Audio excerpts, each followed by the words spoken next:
Maroc-Algérie. Quand le chef du gouvernement algérien rêve de concurrencer le Maroc. Décidément, les gouvernants de l'Algérie ne peuvent se sentir tranquilles un seul moment, terrassés par l'ombre d'un Maroc puissant et qui ne leur laisse le moindre répit de quiétude dont ils auraient rêvé, et pour cause, le royaume chérifien les a beaucoup dépassés sur plusieurs registres et il leur faudra des années et des années encore pour pouvoir se relever de leur léthargie et espérer rivaliser avec le Maghreb à l'Aqsa.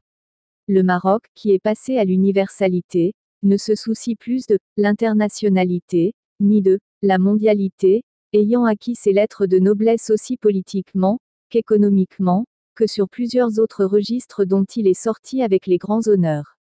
Le nom du Maroc est devenu un label universel et personne ne peut lui enlever sa crédibilité ni la confiance qu'il a acquiert à travers le monde.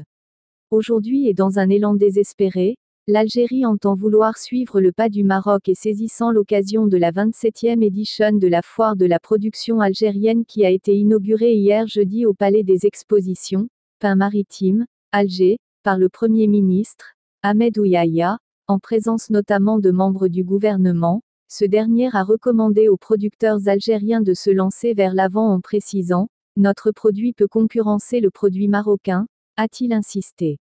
Une vraie reconnaissance de la part du Premier ministre algérien de la suprématie marocaine et, par la même occasion, il aspire sincèrement à vouloir concurrencer le Maroc alors qu'il ne dispose nullement d'outils pour espérer y arriver car l'Algérie ne possède aucun atout majeur pour partir de bon pied puisque tout est à l'arrêt sur tous les plans.